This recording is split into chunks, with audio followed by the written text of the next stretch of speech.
Hey guys, tonight we're going to bake up a tale that's far sweeter than it seems, yet fraught with a surprising amount of historical texture. We're diving into the curious, crumbly, and ultimately quite perilous life of a gingerbread man. Forget the cheerful cartoon versions. You're about to experience the desperate, short-lived existence of a baked good with an undeniable will to live. Imagine the searing heat of an oven, the rising aroma of spices, and then the sudden terrifying realization that you are quite literally about to be eaten. You might think it sounds easy to outrun an old woman, but in the culinary world of medieval Europe, survival was a very real, very delicious struggle. So, before you get comfortable, take a moment to like the video and subscribe, but only if you genuinely enjoy what I do here, and let me know where you're tuning in from and what time it is for you. Now, dim the lights, maybe turn on a fan for that soft background hum, and let's ease into tonight's journey together. Your existence begins, quite unceremoniously, as a humble blob of dough, not just any dough, mind you, but a rich and spiced concoction, redolent with ginger, cinnamon, and perhaps a touch of nutmeg. This isn't just a sweet treat, it's a tiny, edible marvel, hinting at the culinary innovations that were slowly spreading across medieval Europe. You lie flat on a wooden board, cool and pliant, as an old woman's calloused hands that have churned butter and kneaded countless loaves, press and roll you thin. You feel the faint stickiness as she shapes your rudimentary limbs, a round head, 2 stumpy arms, 2 stubby legs. Maybe she adds a couple of raisin eyes, a few currant buttons, and a sugary smile. You are, in essence, a culinary canvas, soon to be transformed by heat. Then comes the transfer, the gentle lift onto a flat baking stone, or perhaps a rough wooden peel, and the sudden rush of intense, dry heat as you are slid into the oven's gaping maw. This isn't the gentle, even heat of a modern electric oven. It's a roaring, wood-fired inferno radiating warmth from every brick. The air inside is thick with the scent of burning wood and the promise of transformation. You begin to swell slightly, your edges crisping, your surface turning from pale dough to a rich, burnished gold. The spices within you, once dormant, awaken, their fragrance filling the small, cozy cottage kitchen. This is your birth. Not into life as a human, but into a brief, glorious, and terribly fleeting existence as a fully formed, delectable gingerbread man. As the heat intensifies, something extraordinary happens. The sugars in your dough caramelize, the ginger sings, and a strange, exhilarating sensation pulses through your confectionery being. It's a feeling of aliveness, a spark of consciousness in your sugary core. You hear the old woman's footsteps outside the oven, shuffling closer. You feel the tremor as she reaches for the door, a terrifying thought, primal and undeniable, surges through your nascent mind. She means to eat you. This is the fundamental, terrifying truth of your existence. You were made to be consumed, but for some reason, for a brief, glorious and desperate moment, you are more than just a treat. You are a being, infused with a desire for self-preservation, a singular, defiant spark against your culinary destiny. As the oven door creaks open, letting out a blast of hot, spiced air, you feel a surge of unexpected energy. Your crumbly legs, not meant for locomotion, twitch. Your arms, meant only for decoration, stiffen. With a sudden, defiant burst of sugar-fueled adrenaline, you make your move. Instead of lying placidly on the baking stone, waiting to be transferred to a cooling rack and then, inevitably, to a plate, you leap. It's not a graceful jump, more like a desperate, flailing tumble from the oven shelf, hitting the rough stone hearth with a soft thud that sends a tremor through your gingerbread body.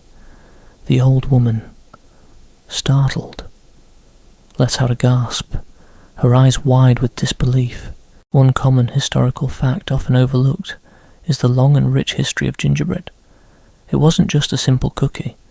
Ginger was an expensive, imported spice, making gingerbread a luxurious treat in medieval Europe, often shaped into elaborate figures for feasts and celebrations.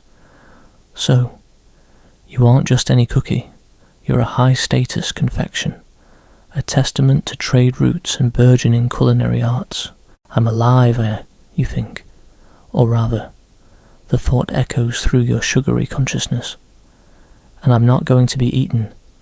Your little raisin eyes dart around the small, rustic kitchen, a wooden table laden with bowls and freshly baked bread, a hearth with a simmering pot, a worn broom leaning against the wall, and the old woman, now recovering from her shock, reaching out with a gnarled hand. "Stop, you little rascal," she cries, her voice a mix of bewilderment and irritation. "But you are already moving. You're stiff.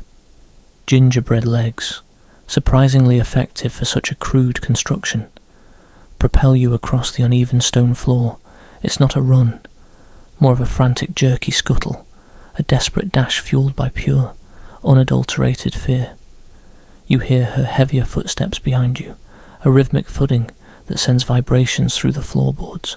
You weave around the legs of a sturdy wooden stool, the scent of fresh straw from a nearby basket filling your nostrils. You narrowly avoid a fallen wooden spoon, its round bowl a gaping cavern that could swallow your tiny form whole. The air is filled with the comforting, yet now terrifying, smells of baking bread, simmering stew, and the sharp, sweet aroma of your own spiced body.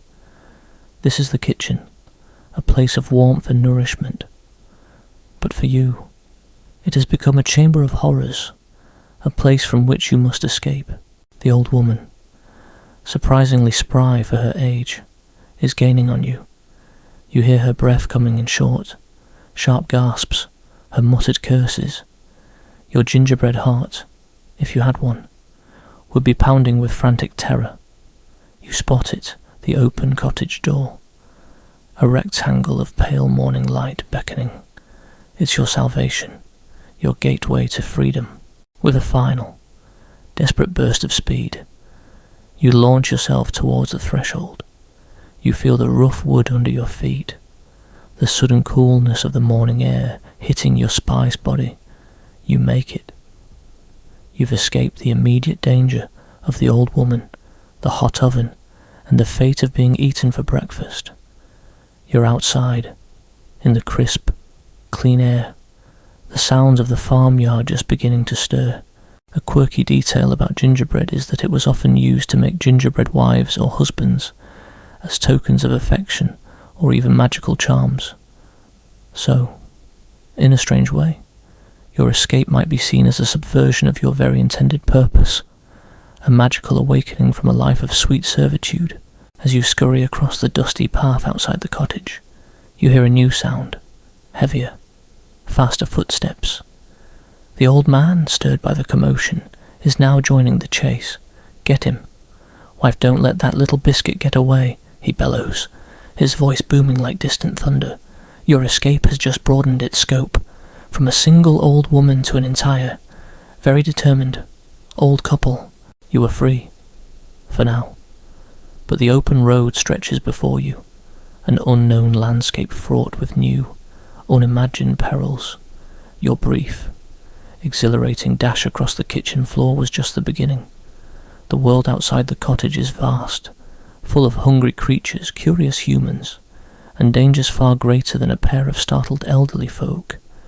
You are small, crumbly, and utterly alone, a tiny defiant confectionery being, running for your very, very short life. Historians still debate the precise origins of the Gingerbread Man story. Some theories trace it back to various European folk tales about runaway food items, while others point to specific literary influences. Regardless, your existence, dear Gingerbread, has become a timeless narrative of escape and pursuit, a testament to the primal desire for freedom, and your run has just begun. Your escape from the cosy, albeit terrifying, confines of the old couple's cottage felt like a monumental victory. The cool morning air, laden with the scent of damp earth and distant wood smoke, invigorated your spiced little body. But freedom, you quickly discovered, was not a destination, but a relentless journey across a world far larger and more unpredictable than you could have ever imagined from inside an oven. Your run had truly just begun, and the immediate landscape presented its own unique set of culinary hazards, the open fields and bustling farm.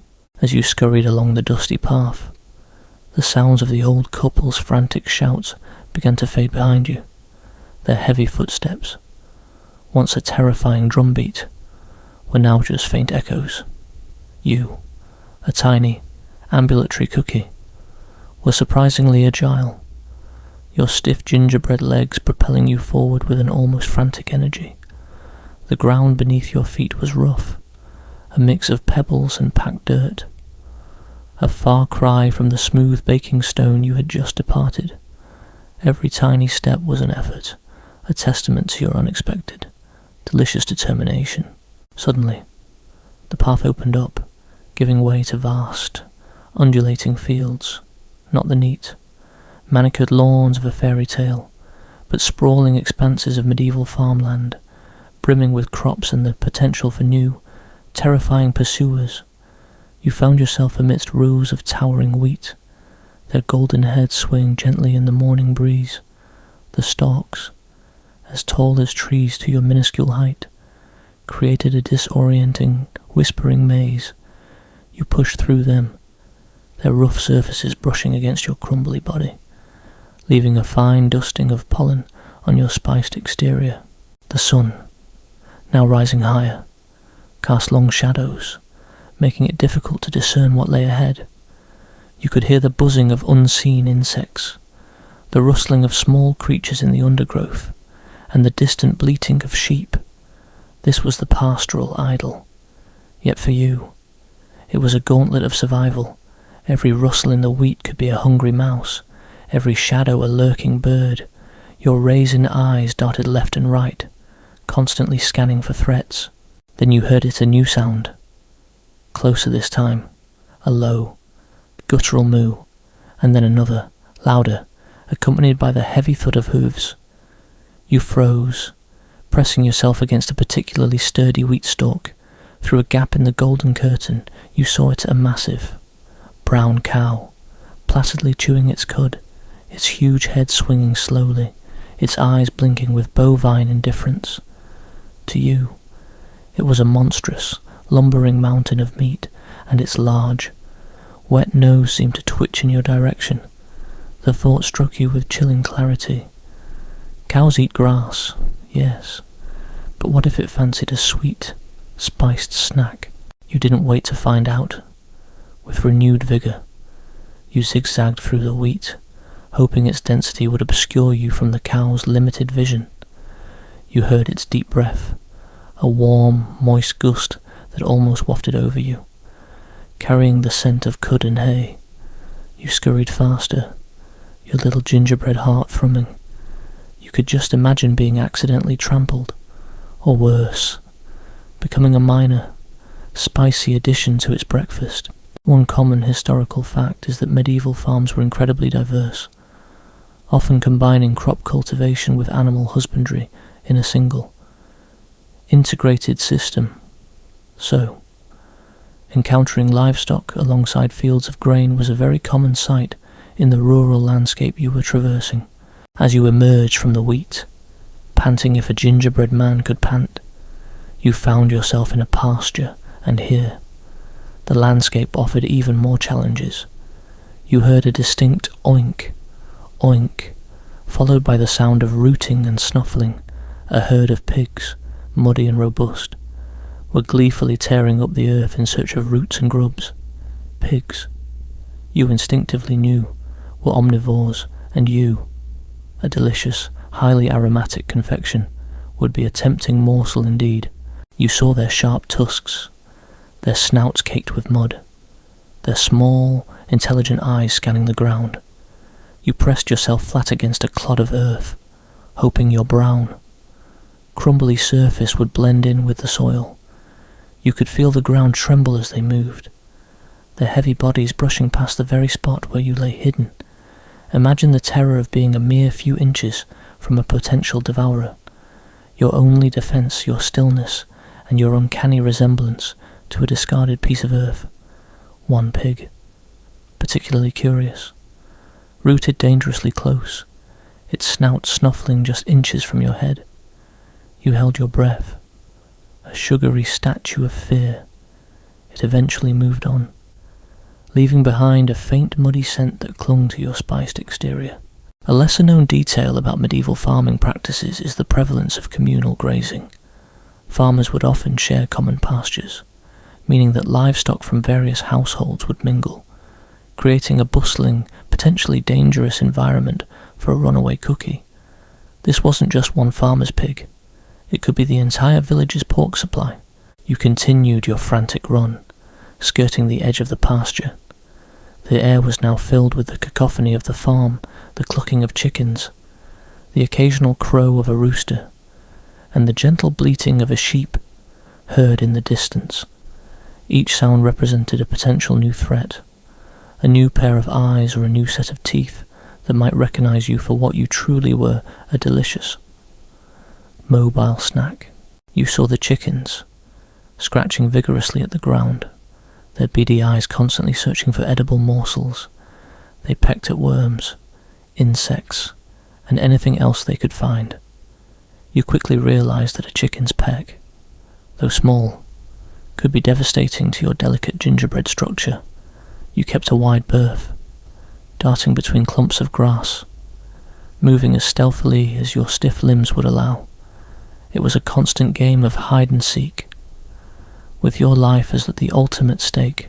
Suddenly, a loud baa made you jump. A shaggy sheep, its wool thick and unkempt, had noticed your movement. It wasn't a predator, but its sheer size and placid, unblinking gaze felt unnervingly curious. Sheep, you knew, were grazers, but what if this one, in its dull-witted way, decided to investigate the unusual, brown, running rock? You imagined being nudged, then perhaps chewed, a woolly mountain inadvertently ending your desperate escape. You put on a burst of speed, leaving the baying creature behind. Historians still debate the precise dietary habits of medieval farm animals and whether they would truly consume something like gingerbread. While it's unlikely they'd specifically hunt for you, their general curiosity and opportunistic feeding could certainly lead to an unfortunate end for a small, edible figure. Your existence was a biological anomaly, and every creature's instinct was to evaluate you as a potential food source. The open farmyard was a chaotic symphony of life and potential demise. You darted past a muddy trough, its stagnant water reflecting the vast, indifferent sky.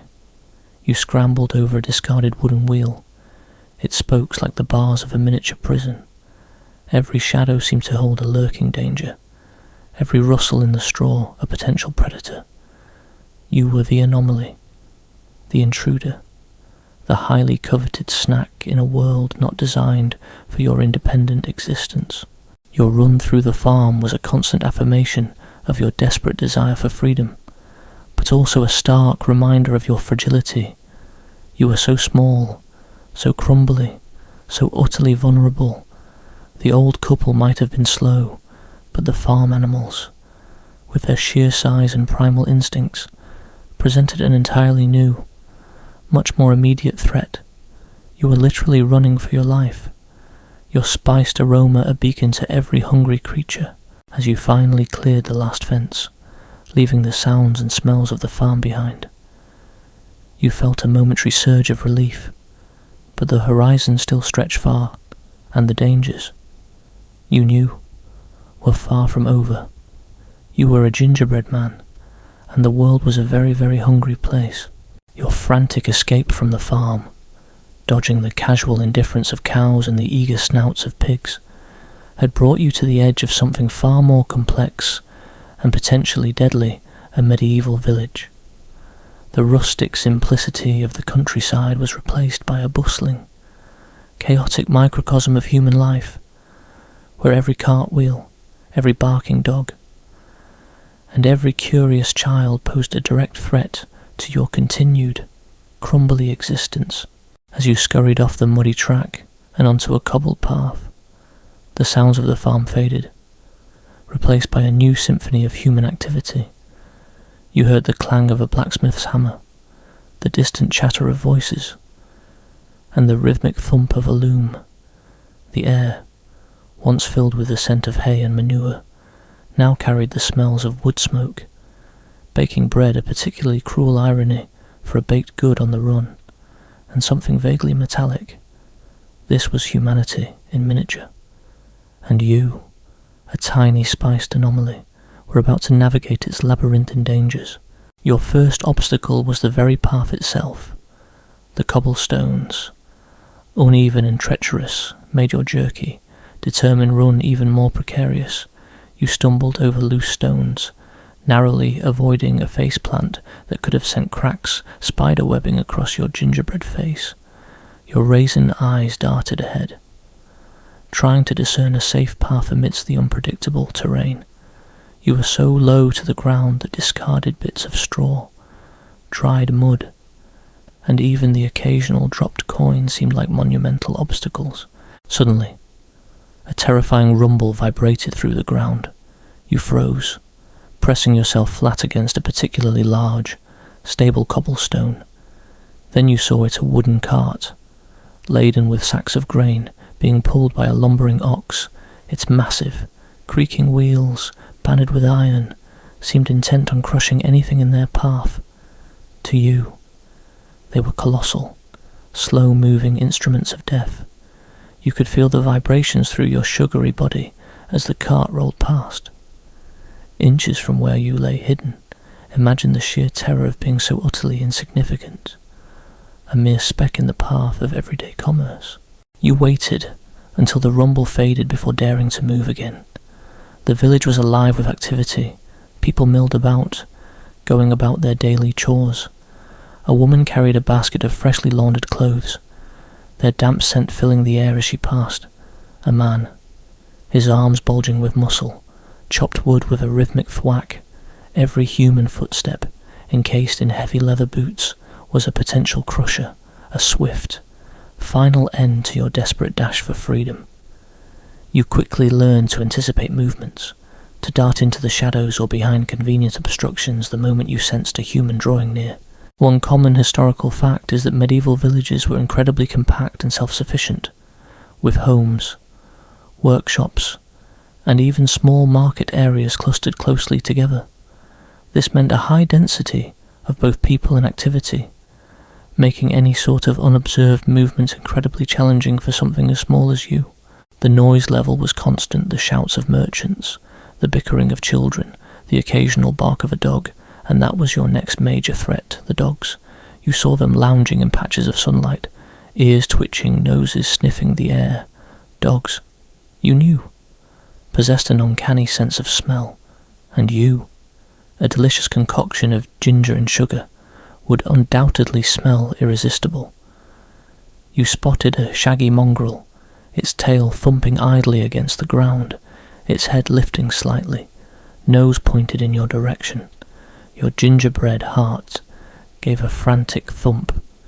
You darted behind a pile of firewood, hoping the scent of seasoned timber would mask your own enticing aroma. Children, too, posed a unique danger, unlike the adults, who might be too preoccupied to notice a tiny, running cookie. Children were curious, playful, and prone to sudden, unpredictable movements. You saw a group of them playing near a well, their laughter echoing through the narrow lane. One particularly boisterous boy chased another, narrowly missing you as you scurried under a wooden bench. Imagine the horrifying prospect of being scooped up by a grubby, sticky hand, your brief life ending as a childish snack. You passed by the open door of a bakery. The smell of freshly baked bread and sweet pastry is almost overwhelming. It was a tantalizing, yet terrifying, aroma. You heard the rhythmic thud of dough being kneaded, the warm, yeasty air wafting out. It was a stark reminder of your origins, and the fate you were so desperately trying to avoid. You picked up your pace, the lure of the familiar, yet dangerous, scent urging you onward. A lesser-known detail is that medieval streets, even in villages, were often incredibly unsanitary. Waste, both human and animal, was often simply discarded into the thoroughfares, creating a hazardous and malodorous environment for anyone, let alone a tiny gingerbread man. Imagine having to navigate puddles of murky liquid and piles of refuse, all while trying to avoid being stepped on. Your escape was truly a dirty business. As you moved deeper into the village, the structures grew denser, wattle and daub cottages with thatched roofs pressed in on either side, their walls offering scant hiding places. You could hear conversations through thin walls, the sounds of daily life humming around you. You spotted a cat, sleek and black, perched on a fence post, its tail twitching lazily. Cats, you knew, were efficient predators, and a small, moving object like yourself would be an irresistible target.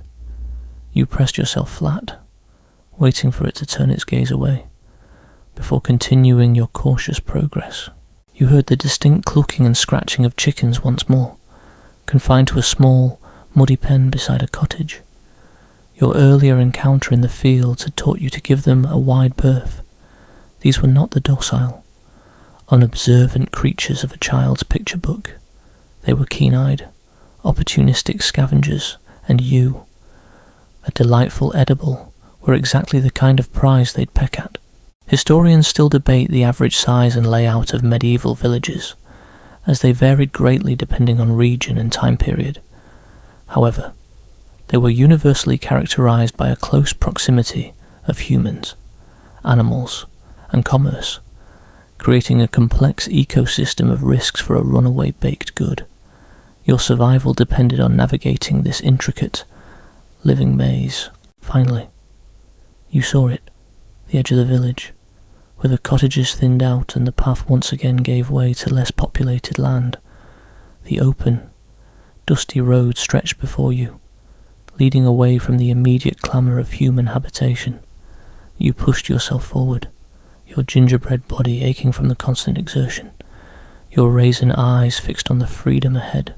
You had made it through the village, a feat in itself, but the relief was fleeting. The path ahead beckoned, and the world was still vast, unknown, and full of creatures who would undoubtedly find you to be a most delicious and unexpected treat. Your escape had brought you from the frying pan, through the farmyard, and now through the bustling village. What new dangers awaited you beyond the last cluster of medieval homes you ran, propelled by instinct and a desperate, sugary will to survive? Your hurried escape from the cacophony of the medieval village, leaving behind the threat of crushing cartwheels and curious children, brought you to a new, formidable frontier, the wilderness. This wasn't the neat, cultivated farmland or the bustling human settlement. This was the untamed, unpredictable domain of nature, where shadows stretched long and unseen eyes watched from the dappled light of the forest for a tiny gingerbread man. This was less an idyllic escape and more a terrifying journey into the unknown. As the last few thatched roofs receded behind you, the cobbled path gave way to a narrower, winding dirt track, quickly swallowed by dense undergrowth. You felt an immediate shift in the air. It was cooler, damper, and carried the earthy scent of damp leaves and ancient trees. The sounds of human habitation faded entirely, replaced by the rustle of unseen creatures, the chirping of birds, and the mournful sigh of the wind through the branches. This was the forest, and it felt vast, imposing, and utterly indifferent to your desperate dash for freedom. Your little gingerbread legs, though remarkably resilient, were beginning to ache. Every step was a battle against tangled roots, fallen leaves and patches of treacherous moss. The ground was uneven, rising and falling in gentle slopes, forcing you to exert more energy than before. The trees, ancient and gnarled, towered above you, their dense canopy filtering the sunlight into shifting patterns of light and shadow. To you, a creature only a few inches tall. The forest floor was a perilous landscape, filled with miniature canyons and towering obstacles. You pressed onward, your raisin eyes constantly scanning the gloom. The immediate threat wasn't the old couple or the farm animals anymore. It was the myriad of creatures that called this wild place home. You heard a distinct rustling in the bushes to your left, followed by a quick, darting movement. It was a field mouse, small and quick, but to you, a potential giant that might see you as an unusually large, immobile seed. You froze, holding your breath, waiting for it to scurry away before resuming your cautious advance. Suddenly, a shadow fell over you. You looked up, your sugary face upturned, to see a large crow perched on a low branch, its beady black eyes fixed on you with unsettling intelligence. Crows, you instinctively knew, were scavengers, drawn to anything edible. This wasn't just a bird, it was a winged predator, capable of swooping down and carrying you off in its strong beak. You darted under a thick cluster of ferns, hoping their broad leaves would offer some concealment from its aerial view. You could almost feel its gaze, a chilling weight, even through the leafy screen. One common historical fact often surprising is the sheer density and wildness of medieval forests compared to many managed woodlands today. They were vast, often dangerous places, filled with wild animals and serving as havens for outlaws and hermits. Your journey wasn't just through a patch of woods, it was through a significant, formidable wilderness. As you moved deeper, the light grew dimmer, and the trees pressed in closer.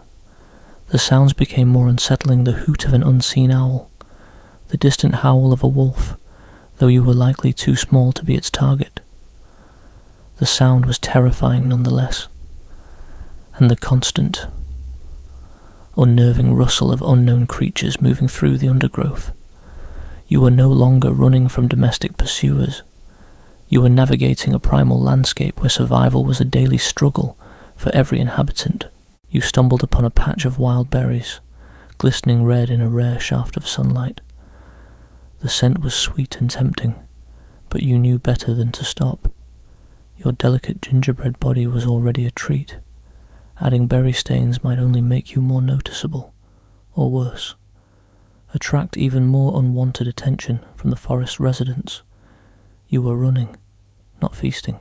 Then you heard it, a slithering sound, distinct and chilling. You looked down, and there, barely visible against the damp earth, was the tail end of a snake, disappearing into a pile of decaying leaves. Snakes, you knew, were silent hunters, their movements fluid and unpredictable, while a small gingerbread man might not be their typical prey. Their venomous bite could still mean an agonizing end to your desperate dash. You instinctively veered wide, giving the unseen creature a wide berth, your every nerve on edge. A lesser-known detail about medieval forests is their role in popular folklore and superstition. They were often seen as enchanted places, home to spirits, fairies, and monstrous beasts, while you, a rational gingerbread man, might not believe in such things. The pervasive sense of mystery and potential danger would undeniably heighten your anxiety as you traversed these ancient woods. You continued your frantic journey, your little legs pumping, a faint trail of ginger dust perhaps marking your desperate passage. You found yourself needing to clamber over roots that seemed like giant, twisted snakes and squeeze through narrow gaps between moss-covered stones. The effort was immense, far greater than anything you had experienced in the kitchen or on the farm. Your crisp exterior, once perfectly baked, was now scuffed and slightly damp, a testament to the rigours of your wild adventure. You passed by a babbling brook, its clear water gurgling over smooth stones. The sight of it was tempting, a chance to rest, to perhaps even drink if a gingerbread man could drink. But the water was cold, and you knew that moisture was your enemy. Too much water, and your carefully baked form would soften, then dissolve, your structural integrity compromised. You resisted the urge, knowing that stopping, even for a moment, could lead to disaster. Historians still debate the specific types and distribution of flora and fauna in medieval European forests, as human activity has significantly altered ecosystems over centuries. However, it's clear that these environments were far wilder and more perilous than their modern counterparts, a true wilderness where survival was an everyday challenge. Your little run was a micro-scale representation of this struggle. As the day began to wane, and the shadows grew longer and darker, a new sense of urgency propelled you forward. The thought of spending a night in this dark, unpredictable forest was terrifying. What creatures emerged after dusk? What unseen dangers would lurk in the deepening gloom? You pushed yourself harder, your spiced body a whirlwind of determination, driven by the primal urge for safety. You were a small, defiant crumb in a vast untamed world. The forest, with its silent hunters and hidden perils, tested your resolve in ways the farm or village never could. You had outrun humans, evaded livestock, and now you were navigating the cunning dangers of the wild. But freedom, as you were learning, came at a steep price, a constant, exhausting flight from your culinary destiny. You ran, every step a desperate prayer for escape, deeper into the heart of the unpredictable wilderness. Your desperate dash through the perilous, shadowy wilderness, narrowly avoiding hungry crows and slithering snakes, brought you, our determined gingerbread man, to a sudden, daunting halt. Ahead lay not another field, not another village, but a shimmering, intimidating expanse of river, to a small, crumbly baked good. Water was not merely an obstacle, it was an existential threat, a liquid grave that promised instant dissolution. And it was here, at this watery barrier, that you would encounter a creature whose reputation for cunning far outstripped even your own burgeoning street smarts, the fox. Imagine the despair that washed over your little gingerbread soul as you stood on the bank. The river, wide and fast-flowing, gurgled menacingly. You could see no bridge, no fallen log that might serve as a makeshift crossing for a creature of your diminutive stature. The current looked strong, capable of tearing you apart and washing your spiced crumbs away into oblivion. The very thought of touching the water sent shivers of existential dread through your brittle form. Your run, which had seemed so triumphant just moments ago, felt utterly, hopelessly blocked. You paced frantically along the bank, your raisin eyes scanning the opposite shore, which seemed impossibly far away. You watched leaves and twigs float by, swiftly carried downstream, a chilling preview of your own potential fate. The sounds of your pursuers, the old man and woman, were growing faintly audible again behind you, a distant, persistent hum of human determination. Time was running out. You were trapped between an undeniable, crumbly demise by water and an equally undeniable, chewy demise by human teeth. It was in this moment of utter desperation that a voice, smooth and surprisingly unthreatening, drifted from a nearby thicket. "Hello there, little one," it purred. "You seem to be in quite a pickle." You turned, startled, to see a creature emerge from the dappled shadows. It was a fox, its fur a striking russet, its tail bushy and elegant, its snout was long and tapered, and its eyes, glinting with an almost unnerving intelligence, were fixed directly on you. This was no placid farm animal or unthinking bird. This was a predator, renowned in folklore for its wit and trickery. Every instinct, every crumb of common sense, screamed at you to flee. But where could you go? The river was impassable and your human pursuers were closing in. "I can help you," the fox continued, its voice a soft, hypnotic murmur. "I know this river well. I can carry you across. You're far too delicate to brave these waters alone." Your gingerbread mind raced. You knew the tales of foxes, their reputation for deceit. You understood, on a primal level, that this creature was a hunter, and you were, by all accounts, a delicious, easy meal. Yet, what other choice did you have? The humans were closer now, their shouts more distinct. The river, a terrifying watery maw, stretched before you. The fox, for all its sinister reputation, offered a sliver of hope, a potential path to continued, albeit precarious, freedom. One common historical fact is that foxes have long been associated with cunning and trickery in European folklore, often appearing as antagonists in fables where they outwit other animals or even humans. This reputation was well established by the medieval period, making the fox a truly archetypal villain in a story like yours. You hesitated, your little gingerbread body trembling. "Why would you help me?" you managed to squeak, your voice surprisingly high-pitched and sugary. The fox gave a disarmingly charming, almost sympathetic sigh. "Why? Because I'm a kind creature. Of course," it said, its eyes twinkling. "And I have no quarrel with a delicious little biscuit such as yourself. Besides," it added, lowering its voice conspiratorially, "I don't fancy those humans getting their hands on you. They look rather hungry." The last comment resonated with your deepest fear. The fox, for all its potential danger, understood your immediate predicament. Its offer, while suspicious, was the only one on the table. The alternative was capture, or worse, dissolution in the river. You made a snap decision, a desperate gamble fueled by the primal urge to survive. "All right," you said, trying to sound braver than you felt. "How will you carry me?"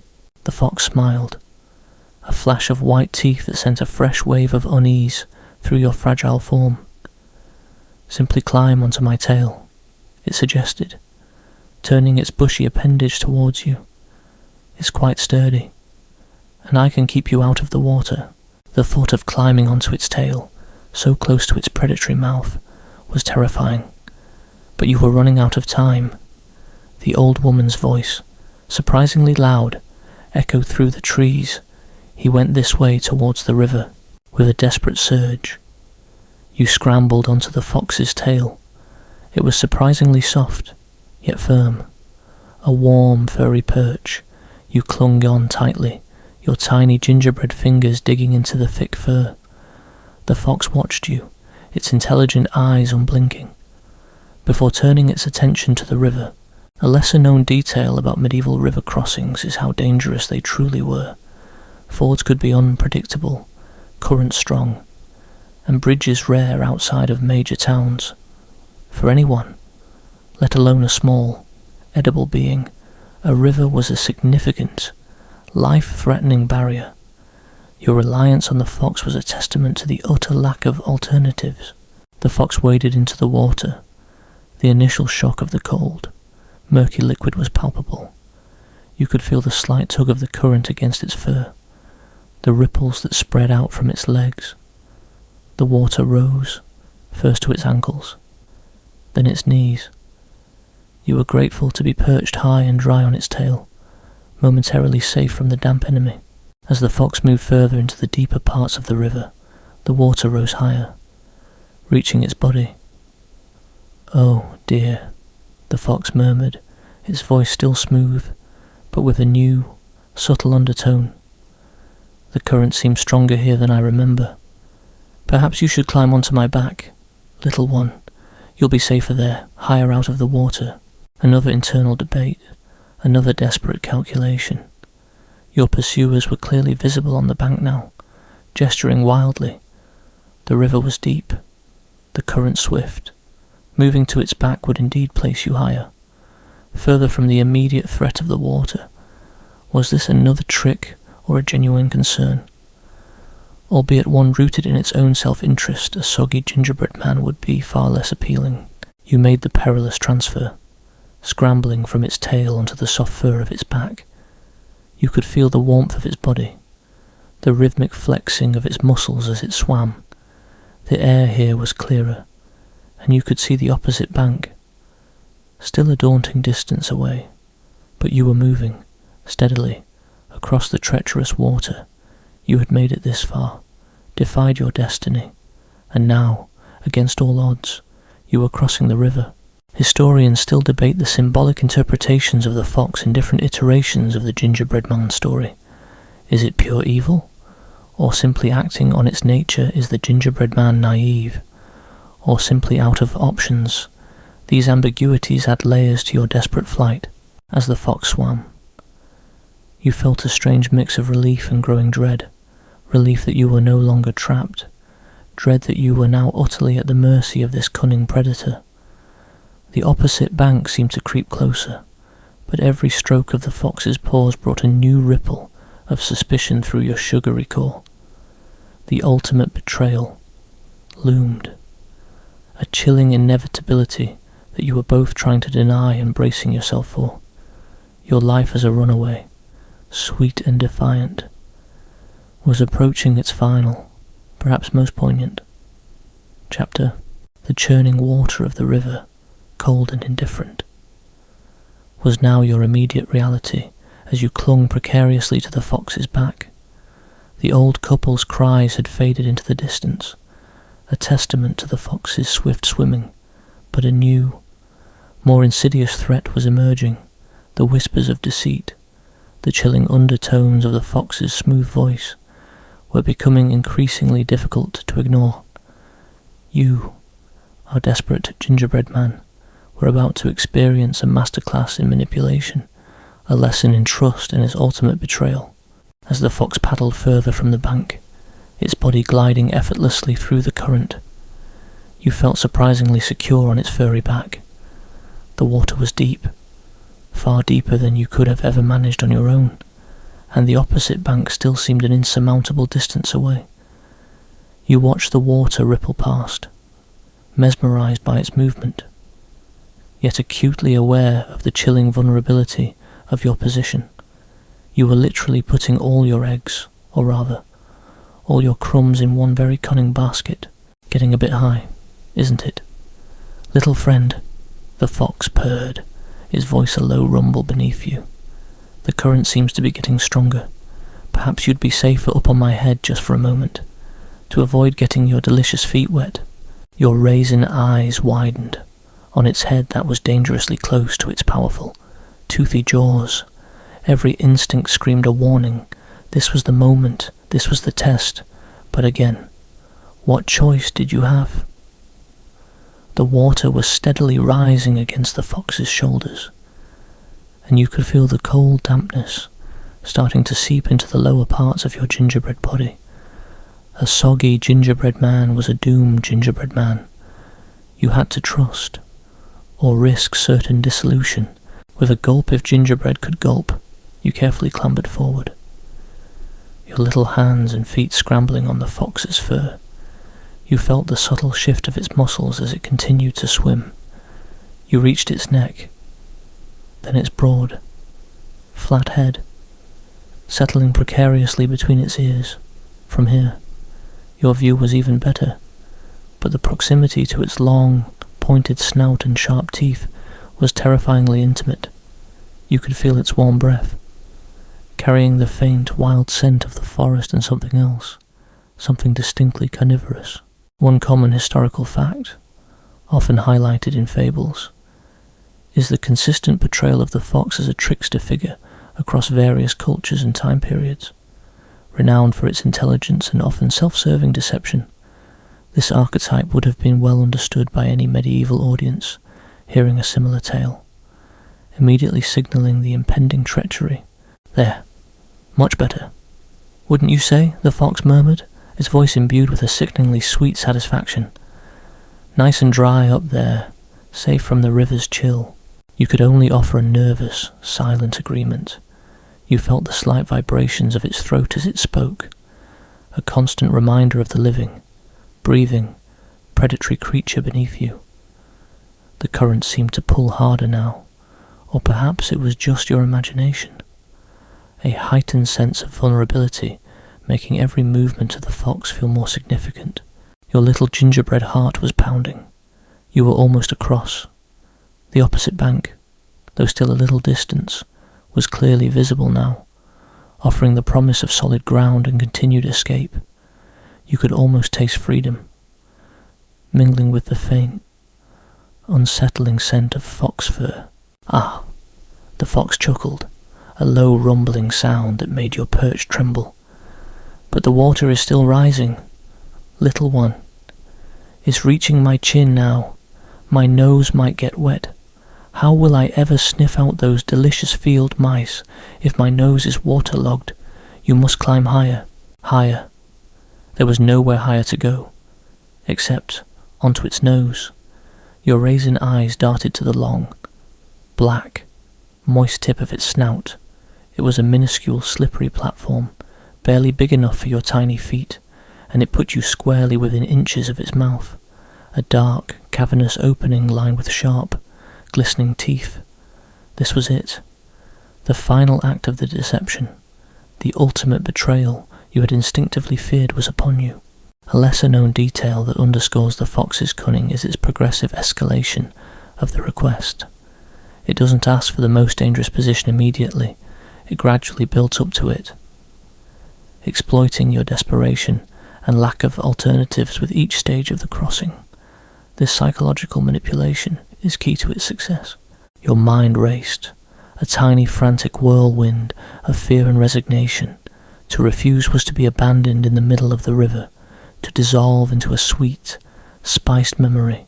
To comply was to surrender yourself to the very jaws you had sought to escape.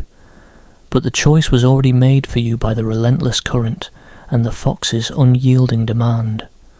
The humans were gone. The river was too wide. There was no other path.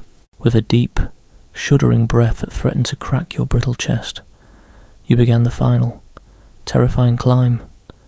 Your little gingerbread fingers scrabbled for purchase on the fox's fur, then on the slick, cold skin of its nose.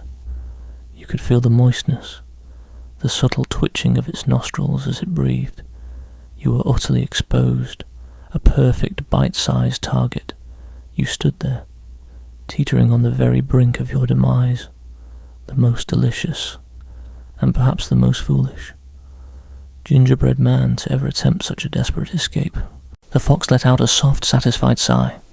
Perfect, it murmured, its voice a purr of pure contentment. Just perfect. And then, just as your last hope flickered, as the opposite bank seemed almost within reach, the truth, stark and cold, became terrifyingly clear. You were on its nose, you were at its mercy, and there was no escaping the inevitable. The fox, whose very essence was defined by its cunning, had played its part to perfection. Your desperate dash for freedom, your brave leaps and daring scuttles had all led you to this precise moment, this precarious perch from which there was no return. The betrayal was complete, and your sweet end, suddenly, was no longer a theoretical threat, but a chilling, unavoidable reality. Historians still debate the precise allegorical meanings within the Gingerbread Man story. Is the fox a symbol of unavoidable fate, or simply the natural order asserting itself? Does it represent the dangers of trusting strangers, or the folly of believing you can outrun your destiny? Whatever the interpretation, your current predicament, Dear Gingerbread Man, is a stark, delicious demonstration of the story's ultimate, inevitable conclusion. You stood on the fox's nose, a tiny spiced offering to a cunning predator, the last remaining vestige of your desperate freedom. The river continued to flow, a silent witness to your impending, bitter end. The ultimate betrayal had arrived, not with a roar, but with a purr, and the cold, unblinking gaze of a fox who had patiently, meticulously, led you to your demise. Your run was over. You stood, a solitary spiced figure, balanced precariously on the fox's slick, black nose. The gurgling river swirled beneath, and the opposite bank, once a beacon of desperate hope, now seemed impossibly far, a cruel mirage. The cunning fox, its amber eyes gleaming with an ancient, predatory wisdom, had brought you to the precipice of your existence. This was it, the treacherous crossing, peril on the water, the final, harrowing stage of your escape, where the true nature of your saviour would be chillingly revealed. Imagine the sheer terror that coursed through your gingerbread body. Every grain of sugar, every shard of spice, felt electrified with dread. You could feel the subtle vibrations of the fox's nostrils as it breathed, the faint, warm current of air exhaling onto your delicate face. Your raisin eyes, wide with a desperate, unspoken plea, could see the glint of its teeth just inches away. A stark reminder of the ultimate fate awaiting you. You were utterly, completely at its mercy, a delicious morsel dancing on the edge of its jaws. The fox continued to swim, its powerful legs propelling it steadily through the river. The current tugged and pulled, creating eddies and small whirlpools that, to your miniature perspective, seemed like gaping maws eager to swallow you whole. You clung on with all your might, your tiny gingerbread fingers digging into the moist fur of its snout. Desperate for purchase, the sensation of the cold, flowing water brushing against the fox's body below you was a constant reminder of your fragility, a ticking clock counting down to your inevitable dissolution if you fell. Almost there, little friend. The fox purred, its voice a low rumble that vibrated through its snout and into your very core. The words, once so alluring, now sounded like a mocking prelude to your demise. The cunning in its tone was undeniable, the predatory glee almost palpable beneath its feigned benevolence. You understood, with chilling clarity, that every word it had spoken since your encounter at the riverbank had been a meticulously crafted lie, designed to lead you precisely to this moment. One common historical fact, often highlighted in stories of animal cunning, is the fox's innate ability to adapt and exploit opportunities, making it a powerful symbol of intelligent, self-serving behaviour in folklore. Your fox was merely acting on its nature, a perfect embodiment of the trickster archetype. The bank drew closer. Slowly, agonizingly, you could see the individual blades of grass, the scattering of pebbles, the rough bark of the trees.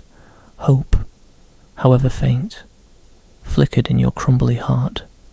Perhaps, just perhaps, it would let you go. Perhaps its hunger wasn't for you, but for something else. Perhaps this was merely a twisted game. These desperate thoughts were your only shield against the overwhelming despair. Suddenly, the fox let out a small, almost imperceptible cough. It was a subtle movement, but to you, perched precariously on its nose, it was a seismic event. You felt a terrifying jolt, a momentary loss of balance. Your tiny gingerbread feet scrabbled frantically for purchase. The world tilted. The river rushed up to meet you. Oh dear, the fox chuckled, its voice laced with feigned concern. A bit of a sneeze there, little fellow. Wouldn't want you to fall off, would we? But you knew. You knew this wasn't an accidental sneeze.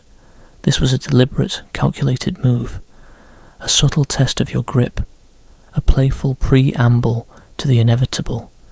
It was toying with you, savouring the final moments of your desperate flight. The psychological torture was almost as unbearable as the physical peril. A lesser-known detail, often present in medieval fables involving cunning animals, is their enjoyment of the hunt or game beyond mere sustenance. The fox wasn't just hungry, it was relishing the intellectual victory. The perfect execution of its deceptive plan is not just about the meal, it's about the sport.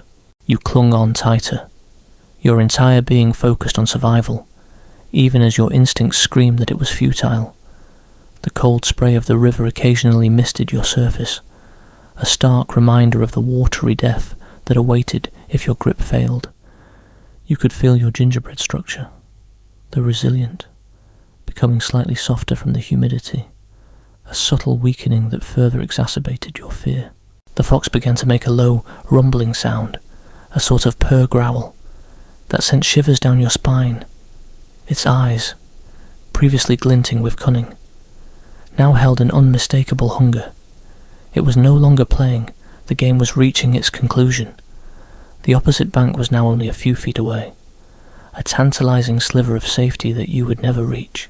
Historians still debate the precise origins and evolution of the fox character in European folklore, but its consistent role as a wily, often predatory trickster points to a long-standing understanding of its nature among rural populations. Your predicament is a testament to this deep-rooted cultural understanding of the animal.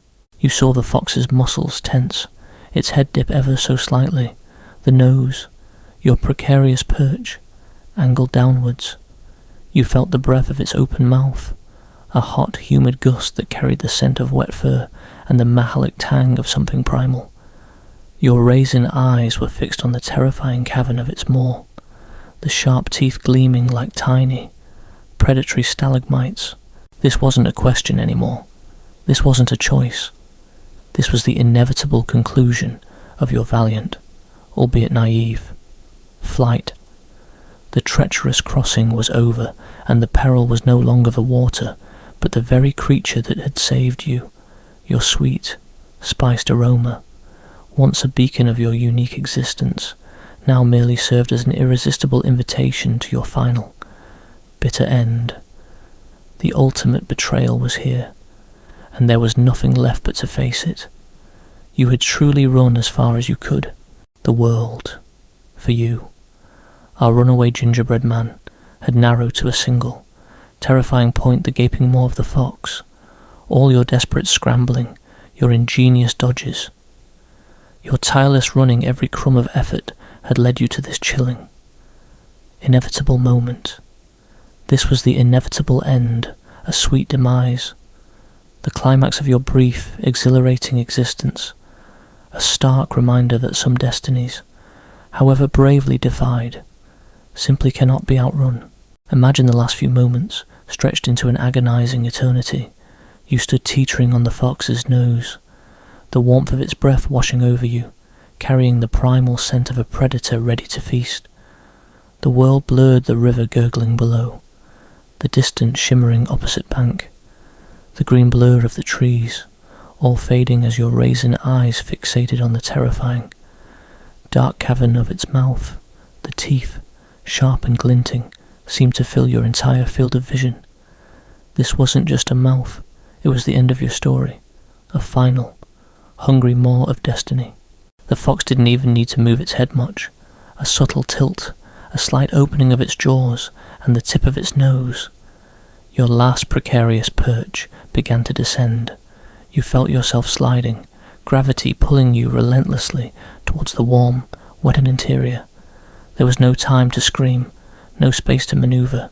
Your small, gingerbread body, so brave and defiant just moments ago, was now powerless, utterly at the mercy of the cunning creature that had patiently lured you to this point. You were slipping, falling. The rush of air, briefly, was the last sensation of true freedom you felt. Then came the warmth, the overwhelming smell of the fox's breath, and the sudden jarring sensation of teeth, not a single, crushing bite. Perhaps, but a series of quick, efficient nips. The first bite might have taken a leg, or an arm. You felt the crumbling, the structural integrity of your spiced form beginning to give way. One common historical fact, relevant to the eaten part of your story, is that in many medieval and early modern societies, waste was minimized to an extraordinary degree. Every part of an animal, or indeed a baked good, was utilized. Your complete consumption would have been the most efficient outcome for the fox, leaving no trace. Then another bite, perhaps a shoulder or your other leg. You were no longer whole, no longer a defined shape. You were fragments, delicious pieces, dissolving into the warm, moist environment of its mouth. The initial terror might have given way to a strange, almost dizzying sensation as your carefully baked form, that singular, conscious entity, began to revert to its constituent parts: flour, sugar, ginger, butter. The essence of you, the running, defiant gingerbread man, was being reabsorbed, transformed from a sentient being into mere sustenance. The crunching was quick, efficient. The rich unsweet spices of your body, once a proud aroma, now mingled with the musky scent of the fox. You might have had a fleeting moment of thought. This is it. This is how I end. Not by the old woman, not by a clumsy cow, but by the cleverest of them all. There was a certain dark poetry to it, a bitter irony that the creature offering the most cunning salvation would ultimately be your undoing. A lesser-known detail about the psychology of fables is their role in teaching practical lessons, often about the dangers of trusting strangers, or the consequences of arrogance. Your dramatic, yet predictable demise served as a potent cautionary tale, a lesson wrapped in a delicious package. The final moments would have been a swift descent into nothingness. The last of your gingerbread form would have been swallowed, digested, his energy absorbed by the very creature that outsmarted you. Your raisin eyes, those tiny windows to your defiant spirit, would have been consumed, your sugary smile obliterated. You, the unique, running gingerbread man, would cease to be. The fox, having enjoyed its unexpected delightful meal, would have perhaps licked its chops, a contented gleam in its clever eyes. It would have then continued on its way, perhaps seeking out a sunny spot for a nap, entirely oblivious to the profound, existential drama it had just ended. For the fox, you were merely a delicious interlude in its day, a sweet reward for its patience and ingenuity. Historians still debate the specific motivations behind animal behaviours depicted in folklore, while the fox in your story acts with clear cunning. Real foxes are driven by instinct for survival. The fable anthropomorphizes this instinct, making the fox's actions a deliberate, intelligent betrayal rather than just a natural feeding event. Your demise, though sudden and complete, wasn't without meaning. You had run, you had defied, you had, for a brief, glorious period, been alive in a way no other gingerbread man before you had ever been. You had sparked a chase, created a legend, and lived a life however short of thrilling, desperate freedom. Your story, though ending in consumption, would soon transcend your individual existence, becoming something far larger. The silence that followed your end would have been profound, broken only by the gentle gurgle of the river. Now free of your frantic presence, the sun would continue its slow ascent, warming the forest floor, indifferent to the small, delicious tragedy that had just transpired. You were gone, but your tale, your desperate flight, and your inevitable, sweet demise would live on, carried by the wind and whispered through the ages. With your brief, exhilarating, and ultimately fatal dash now complete, the immediate sensation of your delicious demise fades, giving way to a new perspective. You, our brave gingerbread man, are gone.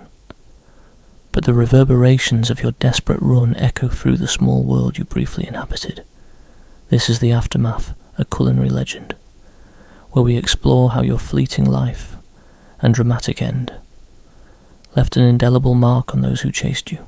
Imagine the fox, having savoured its unexpected, spiced treat, continuing its journey, perhaps finding a patch of sunlight to nap in, entirely unaware of the lasting impression you, the extraordinary running cookie, had made. For the fox, it was a meal, a clever trick, and nothing more. But for the old couple, and indeed for every creature you encountered during your desperate flight, you became something far grander than mere sustenance. You became a story. Let's rewind to the old couple. Imagine their bewildered faces as they reached the riverbank. Panting and out of breath, they would have seen the fox, perhaps, swimming away with a distinct bulge around its midsection, or perhaps they simply saw no sign of you and the clever creature. Their frustration would have been immense. Their breakfast, their carefully baked, spiced confection, had not only come to life but had defiantly run away. leading them on a wild goose chase across their own familiar lands. "He's gone," the old woman might have wailed, sinking onto a nearby stone, her apron askew. "That little gingerbread rascal right into the fox's mouth, I suppose. Never seen anything like it," the old man would grumble, shaking his head. "A running cookie, who would believe it?" And that's precisely the point: people would believe it. Or at least, they would tell it. Your story, your defiance of culinary destiny, was too remarkable to keep silent. It would have begun as a bewildered recounting to their neighbours, perhaps over a pint of ale in the village tavern, or whispered among the women at the well. "You won't believe what happened this morning." One common historical fact is that oral storytelling was a primary form of entertainment and information dissemination in medieval society. News, gossip, and extraordinary events were passed from person to person, often embellished and transformed with each retelling. Your escape, being truly unprecedented, would have become prime material for such narratives. The tale would have spread like wildfire, carried by travelling merchants, gossiping peddlers, and curious farmers. It would have reached the children in the village, their eyes wide with wonder at the thought of a cookie that could run and talk. They would have reenacted your chase, pretending to be the old couple, or the pig, or even the clever fox, always with one of them embodying the spirited, defiant gingerbread man. You became a game, a playful legend in the making. Even the animals you encountered might have, in their own way, registered your passing. The cow, perhaps, would have let out a confused moo, sensing an unusual aroma. The pigs would have grunted, momentarily diverted from their rooting. The crow, though it ultimately missed its chance, would remember the fleeting, delicious shadow that darted beneath its perch. You were a brief, perplexing anomaly in their predictable farm lives. Your impact wasn't just on the couple. Imagine the farmer, bewildered by the old couple's story, checking his fields for signs of your passing. The blacksmith, chuckling at the absurdity of it all. The baker, perhaps, wondering if his gingerbread creations might also decide to make a break for it. You had, inadvertently, introduced a touch of magic, a dash of the impossible, into their otherwise mundane existence. A lesser-known detail about medieval folk tales is their often didactic nature. While entertaining, they frequently carried moral lessons or reflected societal anxieties. Your story, in this context, might serve as a cautionary tale about the fleeting nature of good fortune, the dangers of pride, I can run from everyone, or the ultimate triumph of natural order, the food ultimately gets eaten. The story would have been told and retold, each time gaining a new detail, a slightly different emphasis. Perhaps the old woman became grumpier, the old man more exasperated. The animals might gain more personality, their reactions more pronounced. Your own defiant cries, "Run, run, as fast as you can. You can't catch me. I'm the gingerbread man," would become a memorable, rhyming refrain, easy for children to chant. You became a celebrity, albeit posthumously and without your consent. Your existence, though short, had been so unique, so utterly unexpected, that it transcended the ordinary. You were no longer just a baked good. You were a symbol of freedom, of defiance, of the thrilling doomed pursuit of liberty. Historians still debate the evolution of oral traditions into written stories. Many of the folk tales we know today were first passed down verbally for generations, before being collected and transcribed, often by figures like the Brothers Grimm. Your story's enduring popularity is a testament to its compelling narrative and memorable characters. The cottage where you were baked, the fields you scurried across, the village you dodged through, the forest you navigated, and the river where you met your end. These places would forever be linked to your legend. Travellers might be told, "This is where the gingerbread man ran away." Children playing near the river might whisper tales of the cunning fox. You, a simple cookie, had left an indelible mark on the very landscape. Your short, frantic life, ending in the quick crunch of a fox's jaws, became a timeless narrative. It spoke to the universal human desire for freedom, the ever-present threat of consumption, both literal and metaphorical, and the enduring power of a good chase. You ran, you defied, and though you met your sweet demise, your story, your legend, continued to run on, endlessly retold, shaping the imaginations of generations to come.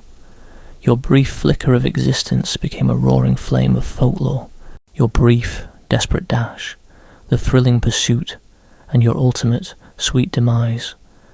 Though a personal tragedy for you, our extraordinary gingerbread man, were not in vain. Instead, they blossomed into something far greater than your crumbly existence, a timeless, cautionary tale, whispered through generations, becoming a part of the collective memory. This is Echoes in Time, a lasting legacy, where your short life and dramatic end resonate across the ages.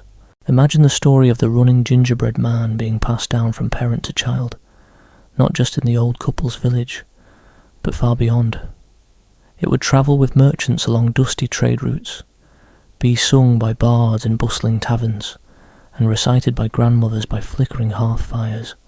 Each telling would reinforce certain truths, certain lessons, making your fate a poignant teaching tool wrapped in an irresistible, edible package. The most immediate echo of your tale, of course, is the simple yet profound lesson about trust. You, in your desperate flight, trusted the fox, the one creature whose cunning was legendary. Your story, therefore, became a powerful reminder for children: be wary of strangers, especially those who offer help when you are most vulnerable. This wasn't just a story about a cookie. It was a fundamental lesson in discernment, in recognizing the wolf in sheep's or fox's clothing. It also became a narrative about hubris and overconfidence. Your defiant cries, "Run! Run! As fast as you can! You can't catch me! I'm the gingerbread man!" were born of triumph, but they also hinted at a certain arrogance. You outran the old couple, the farm animals, but you couldn't outsmart the ultimate trickster. Your story, in this sense, became a gentle caution against boasting, a reminder that even the fastest or cleverest can be outwitted. One common historical fact is that many enduring folk tales, including those about talking animals and runaway objects, served as moral guides in societies without formal schooling. They distilled complex life lessons into digestible, memorable narratives that were easily transmitted through oral tradition. Your story was a prime example of this didactic function. Beyond the moral lessons, your story also speaks to the universal human desire for freedom and self-determination, even as a baked good. You defied your intended purpose, choosing a perilous, albeit brief, liberty over comfortable, certain consumption. This resonated deeply, reflecting humanity's own struggles against oppression, against predetermined fates, and against the hunger of larger forces. Your desperate run, though ending in tragedy, was a powerful, rebellious act. The very image of you, a little human-shaped cookie, running and talking, became an enduring symbol. It transcended the simple act of baking and became a whimsical, yet profound, representation of life's unexpected turns. Your iconic chant, so simple yet so catchy, would embed itself in the cultural fabric, becoming instantly recognizable to generations who had never even seen a real medieval gingerbread man. A lesser-known detail about the evolution of the gingerbread man story is its transformation across different cultures. While the core narrative of a runaway food item remains, the specific pursuers, the obstacles, and even the exact nature of the ending can vary, reflecting local customs and anxieties. Your particular version, with the cunning fox, is one of the most prominent and enduring. Your story also subtly reflects the natural order of the world in a time when humans lived far closer to nature, Food was meant to be eaten, predators were meant to hunt, while your brief sentience was an anomaly. Your ultimate fate was, in a way, a return to the natural cycle. The fox, in its cunning, simply facilitated this return. It wasn't necessarily evil, but rather acting purely on its instincts. A powerful lesson in the harsh realities of the wild. Historians still debate the extent to which these ancient tales directly influenced societal behaviour, or if they merely reflected existing cultural norms and beliefs. However, the longevity of stories like yours suggests a deep resonance with fundamental human experiences and concerns, passed down through the ages, and so, centuries later, even in a world vastly different from the medieval cottage where you were baked, your story persists. You are still the defiant, running cookie, chased by an old woman, an old man and a host of animals, ultimately outsmarted by a clever fox. You're sweet. Spiced memory lives on in nursery rhymes, children's books, and even in our quiet bedtime reflections. Your brief life, though miserable in its constant flight, achieved an immortality that few real historical figures could ever hope for. You ran, you lived, you were eaten, but in that act you became a legend. And that, dear gingerbread man, is a legacy as rich and enduring as the finest ginger itself. You've just heard the story of the gingerbread man's escape, a seemingly simple tale that holds profound lessons about life itself, from a humble piece of dough. You awakened, choosing a path of freedom despite knowing it was fraught with peril. You braved fields, villages, and the wild forest, dodging threats from humans, farm animals, and harsh nature. And then, you faced the cunning fox, the embodiment of deceit, who cleverly led you to your predetermined fate. Tonight, as you drift off to sleep, remember the small yet resilient gingerbread man. His life is a reminder that sometimes destiny can be cruel, but the spirit of freedom and the will to survive can transform even a tiny creature into a legend. Your story, Gingerbread Man, continues to echo through time, teaching and captivating generations. Let the scent of ginger and the lessons of life weave into your dreams, guiding you into a deep and peaceful slumber.